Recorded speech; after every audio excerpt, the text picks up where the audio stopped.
हमारे साथ हैं डॉक्टर गौरांग गुप्ता, जो यहाँ अलीगंज में Gaurang clinic and centre for homeopathic research में कंसल्टेंट हैं। डॉक्टर साहब, आपसे ये जानना चाहते हैं, जैसे कि देखा गया है कि त्वचा के जो रोग होते हैं उसमें लोग बताते हैं जैसे कि होम्योपैथिक दवा वो करते हैं तो कहीं साहब वो बढ़ जाती है, पहले घट जाती है। कुछ लोगों का ऐसा नहीं होता है। सत्यता क्या है इसमें? क्या होम्योपैथिक वाकई चीज़ों बढ़ाती है या नहीं? इसके बारे में थोड़ा बताइए।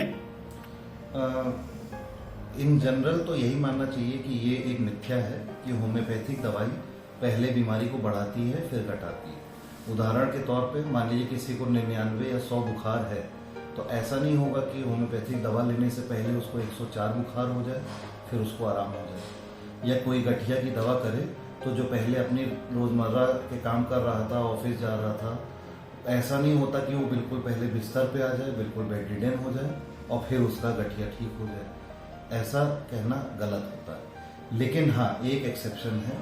चर्म रोगों में ऐसा फिनोमिना देखने को मिलता है, ऐसा संभव होता है, पर उसके कारण है और उसके पीछे का बैकग्राउंड ये है कि अगर उस बीमारी को पहले दबाया गया है, चर्म रोग को पहले मलहम द्वारा या स्टेरॉइड द्वारा अगर दबाया गया है, या मलहम भी केवल एलोपैथिक नहीं, इवन आयुर्वेदिक ऑइंटमेंट या होम्योपैथिक ऑइंटमेंट भी होता है, उनसे भी बीमारी दबेगी।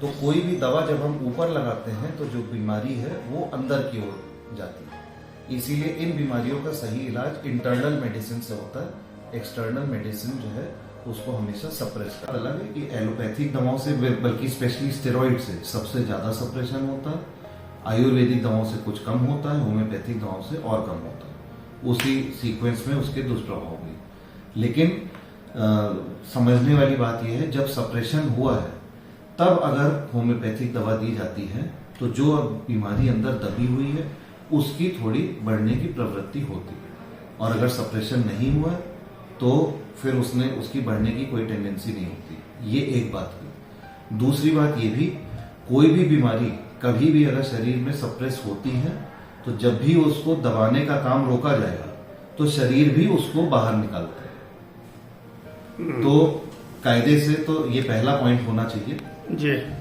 कि कोई भी दवा अगर ना दी जाए और जो सप्रेशन है, जो मलहम है या जो दवाएं हैं, जब वो रोकी जाएगी तो शरीर भी उस इन्फेक्शन को बाहर की ओर निकालेगा।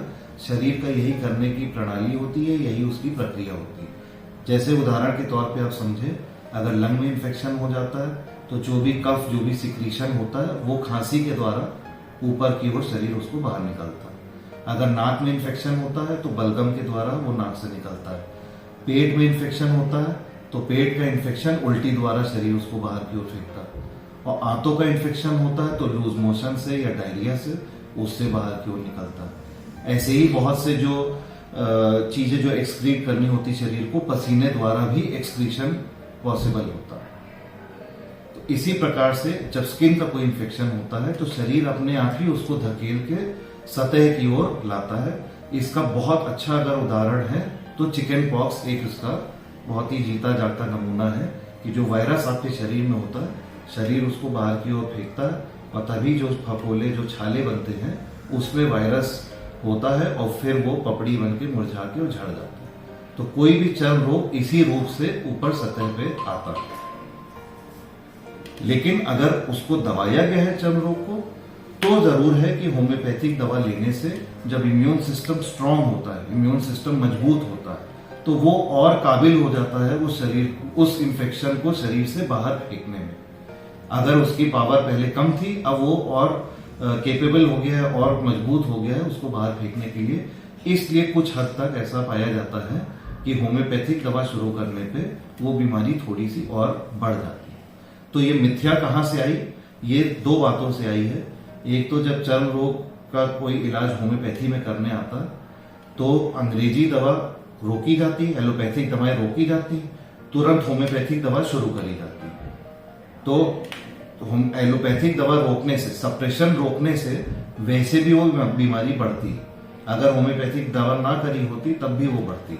लेकिन चूंकि वो साथ में शुरू हुई इसलिए ऐसा प्रतीत होता है कि जैसे होम्योपैथिक दवा देने की वजह से वो बीमारी बढ़ गई। तो इसमें दो फिनोमिना है, ऐसा भी हो सकता है अगर होम्योपैथिक दवा ना दी होती तब भी वो बीमारी बढ़ती, ये तो निश्चित है। लेकिन क्योंकि होम्योपैथिक दवा साथ में जब दी जाती है तो कुछ हद तक संभावना होती कि उसका भी असर आए और उस वजह से थोड़ी सी शुरुआत में वो बढ़े। लेकिन ये पूरा प्रक्रिया, पूरा जो फिनोमिना हम डिस्कस कर रहे हैं, ये सिर्फ चर्म रोगों पे एप्लीकेबल है, सिर्फ स्किन डिजीजेस में एप्लीकेबल है। बाकी किसी भी बीमारी में ये सारी चीजें, ये एग्रीवेशन एप्लीकेबल नहीं है। बहुत बहुत धन्यवाद, आपने हमारे दर्शकों को इस चीज से रूबरू अवगत कराया।